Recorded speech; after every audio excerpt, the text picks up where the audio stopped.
जय हिंद भावांनो. मुंबई येथील मौलाना अब्दुल कलाम स्टेडियमवर झालेले काल आणि आजचे ग्राउंड रिपोर्ट आपल्या चॅनलवर. व्हिडिओ आता सेव्ह करा आणि मित्रांना शेअर करा. तुम्हाला माहितच असेल, साऱ्यात पहिले मुलं मोठी चूक करतात म्हणजे ते सकाळी 4 वाजता ग्राउंडवर जातात. खूप मुलांनी ह्या चुका केल्या आणि ते बाहेर आहेच. मी एकच सांगते, 11 ते 12 वाजता तिथे ग्राउंड रिपोर्टिंग करा रात्री. त्यानंतर मुलांना ते आत घेतात. आपल्याकडे 2 डॉक्युमेंट असणे शक्यता आहे, आधार कार्ड आणि ऍडमिट कार्ड. हे 2 डॉक्युमेंट आपल्या संग असलेच पाहिजे.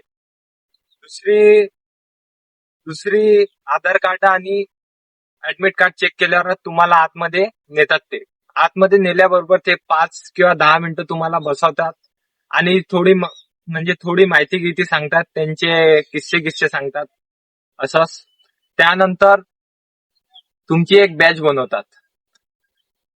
बॅच 120 ते 130 मुलांची बनवतात ते. आणि माझ्या काल तर 125 ची बनवली होती एक बॅच आणि 130 ची पण बनवली, 140 ची पण बनवली. या 3 बॅचा माझ्या मनाला झाल्या आहे. आणि त्यानंतर ते तुम्हाला बसवतात तिथं, माहिती गीती सांगतात. मग त्यानंतर ते आर्मी कमांडो आहे, ते गो म्हणतात. त्यानंतर आपला टायमिंग चालू होते आणि त्यानंतर जे मुलं फिजिकल पास झाले त्यांना ते आतमध्ये घेतात, थोडा वेळ बसवतात. आणि साऱ्यात पहिले म्हणजे ग्रुप 1, ग्रुप 2 आणि ग्रुप 3. ग्रुप 1 चा टायमिंग 5:30. जे 5:30 च्या अंदर आले त्यांना ग्रुप 1 मध्ये घेतात. आणि सेकंड ग्रुप म्हणजे 5:45 ला सेकंड ग्रुप मध्ये घेतात. आणि थर्ड ग्रुप आणि फोर्थ ग्रुपला 6:15 असा टायमिंग देतो. आणि साऱ्यात पहिले ग्रुप झाले म्हणजे रनिंग झाल्याबरोबर जे मुलं धावू नाही शकले त्यांना बाहेर काढतात. आणि जे मुलांनी रनिंग क्लिअर केली त्यांचा साऱ्यात आधी फोटो काढतात. फोटो काढल्यानंतर त्यांना आतमध्ये घेतात. आतमध्ये घेतल्यानंतर त्यांचे डॉक्युमेंट व्हेरीफाय करतात आणि थंब लावतात. थंब लावल्यानंतर त्यांना काही वेळ बसवतात. त्यानंतर त्यांना समोरची प्रोसेस चालू करतात. साऱ्यात आधी तर ते आपले लॉंग जम्प घेतात. लॉंग जम्प मध्ये मुलं साऱ्यात मोठी चूक करतात, धावता अचानक थांबून जातात.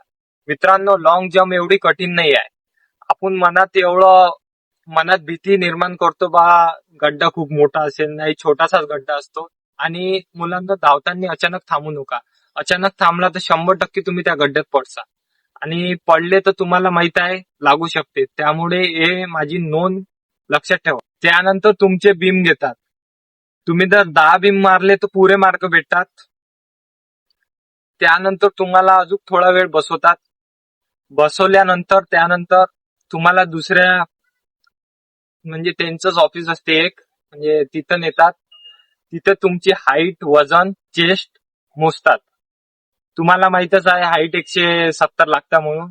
ज्यांची म्हणजे अदर म्हणजे कास्ट असून त्यांना सूट पण आहे. तुम्हाला नॉन आणि डोमेशल सोबत नेजा, त्यांना कास्टचा हाईटचा फायदा उचलायचा असेल. कारण की तुम्हाला माहित आहे हे डॉक्युमेंट असल्याशिवाय तुम्हाला हाईट मध्ये सूट नाही मिळत.